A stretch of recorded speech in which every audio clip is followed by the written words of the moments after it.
दोस्तों, share track में आपका स्वागत है और आज हम बात करने जा रहे हैं अगले आने वाले चुनाव के बारे में। और चुनाव जैसे जैसे करीब पहुंच रही है, हर एक पॉलिटिकल पार्टी में हलचल मची हुई है।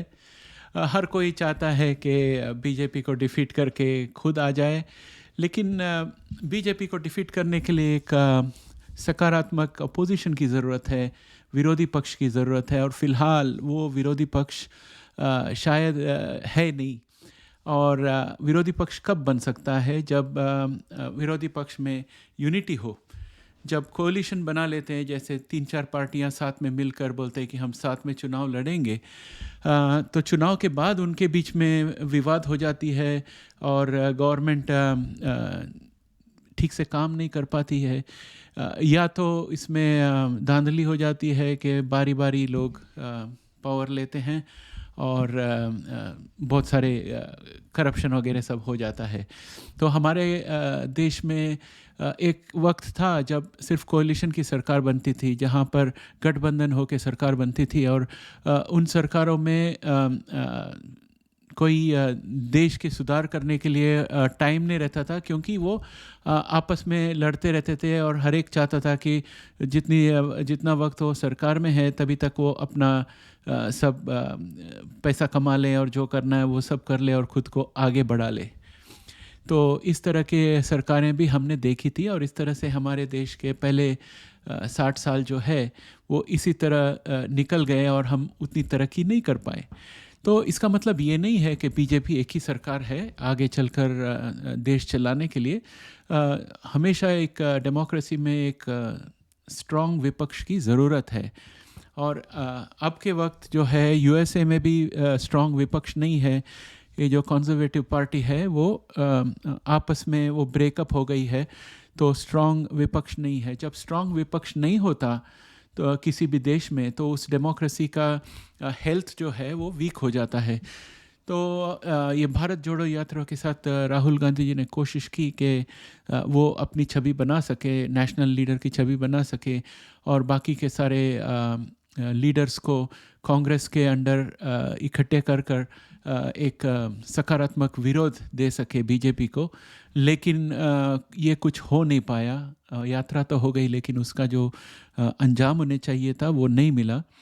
और जो कि उन्होंने ब्रिटेन में जाकर इंडिया के डेमोक्रेसी के बारे में बात की, उसकी वजह से उनका ओवरऑल पोजीशन जो है काफ़ी वीक हो गया है। और उसके साथ साथ उन्हें जो कोर्ट का डिसीजन उनके ऊपर आया मानहानि के ऊपर, और उन्हें संसद से निकाल दिया गया, सदस्यता से निकाला गया, ये सब मिलकर कांग्रेस अभी वीक हो गई है फ़िलहाल। और बाकी के जो लीडर्स हैं, छोटे छोटे पार्टियां, वो आपस में मिलने की कोशिश करती है, लेकिन उनका लीडर बनेगा कौन, यही सवाल है जिसकी वजह से उनका साथ में आना मुश्किल पड़ेगा। तो इंडिया को चाहिए कि अगले 5-6 साल के अंदर एक अच्छी तरह से एक अपोजिशन बन जाए, वरना सिंगल पार्टी सिस्टम की तरह चलेगी। और जैसे जैसे बीजेपी स्ट्रांग होते जाएगी तो उसको रिस्क भी बहुत है, क्योंकि अभी कांग्रेस से निकले हुए लीडर्स बीजेपी में शामिल हो रहे हैं। और हालांकि कोई अच्छा काम भी कर सकता है, इसकी ज़रूरत नहीं है कि कांग्रेस या कोई और पार्टी से जो आते हैं बीजेपी में वो सब करप्ट है या ख़राब लोग हैं, वैसे नहीं है। लेकिन सवाल ये भी उठता है कि अगर आप हर एक को बाहर से अगले पार्टी से बीजेपी के अंदर आने दोगे, तो बीजेपी का खुद का कार्यकर्ता जो है, जो सालों से मेहनत करके पार्टी की छवि जिसने बढ़ाई है, वो क्या सोचेगा या वो क्या सोचेगी कि हम इतना मेहनत कर रहे हैं लेकिन हमें आगे बढ़ने को नहीं मिल रहा है, लेकिन बाहर की पार्टी वाले आकर सीधा सीट जीत लेते हैं और बड़े बड़े पोजीशंस में आ जाते हैं। तो ये प्रॉब्लम तो बीजेपी को ज़रूर होगा। तो बीजेपी को खुद को भी देखना पड़ेगा कि किस तरह से वो खुद के पार्टी को चलाए रखे और देश को अच्छी तरह से गवर्न करे।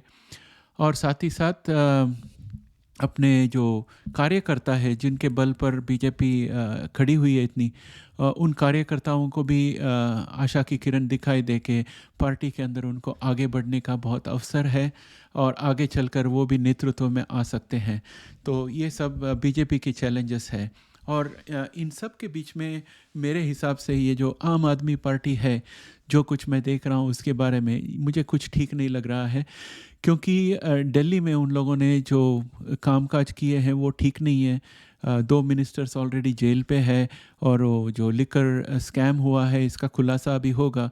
और इसके साथ साथ पंजाब में उन्होंने जिस तरह से रूल चला रखी है, अभी तक वहाँ पर अमृतपाल सिंह को नहीं पकड़ पाए।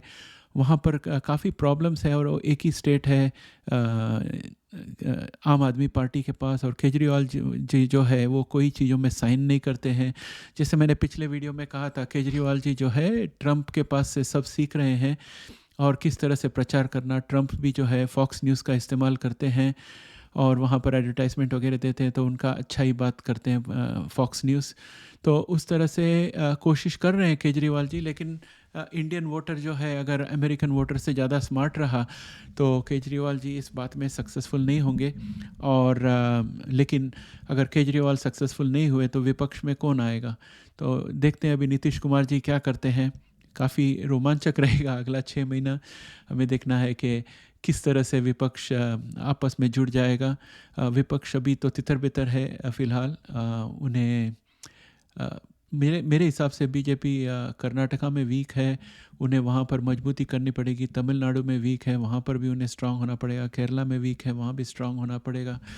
तो बीजेपी का जो टोटल वोट्स जो है काफ़ी हेल्दी है नॉर्थ में, लेकिन साउथ में उनके वीकनेस की वजह से ओवरऑल पार्टी वीक लगती है from a voter percentage perspective. लेकिन नॉर्थ में उनका कंट्रोल काफ़ी अच्छा है, साउथ में अभी बढ़ाना पड़ेगा। और इसमें जो लैंग्वेज डिवाइड है उसको ओवरकम करने की ज़रूरत पड़ेगी। इसलिए ये सबका साथ सबका विकास इसी तरह का फॉर्मूला अपनाते हुए आगे बढ़े तो बीजेपी सक्सेसफुल हो सकती है। पर देश के लिए एक सकारात्मक विपक्ष चाहिए, और उसके लिए बाकी के जो पॉलिटिशियंस हैं उन्होंने मेहनत करना चाहिए। और आगे चलकर ऐसा हो जाए कि चुनाव जीतने के लिए आपको अच्छा काम करके बताना पड़े। जब तक भारतीय जनता जो है, भारत की जो जनता है, जब तक गवर्नमेंट से ये नहीं मांगे कि आप रोड बनाइए, ब्रिज बनाइए, अच्छी तरह से गवर्न कीजिए, तब तक सही सरकार नहीं मिलेगी। और जब तक पॉलिटिक्स में जो है, खासकर साउथ में लोग पॉलिटिक्स में तो पैसे देकर काम करा लेते हैं कि 5,000 रुपया दे दिया, या फ्रिज दे दिया, या गैस दे दिया, या कुछ और दे दिया और वोट ले लिया। इस तरह का जो राजनीति है साउथ में, उसे निकल कर अगर साउथ के जो जनता है वो भी अगर गवर्नमेंट से हिसाब मांगे कि आप कैसे भारत को आगे बढ़ा रहे हो, आप हमारी ज़िंदगी को किस तरह से सुधार सकते हो, इस हिसाब से अगर देखने लगे तो सकारात्मक विपक्ष भी मिल सकता है। लेकिन जो नेता रहते हैं, नेता लोग जैसे स्कूल के बच्चे हैं उसी की तरह है। स्कूल के बच्चे साल भर मस्ती मजाक करते हैं, और जब एग्ज़ाम का टाइम आता है तो बैठकर ज़ोर ज़ोर से पढ़कर किसी तरह पास हो जाते हैं। उसी तरह ये नेता लोग जो है 5 साल की इनकी जो इलेक्शन हो जाती है तो मज़ा कर लेते हैं, और आखिरी में सबके पास आके वोट के लिए मांगते हैं।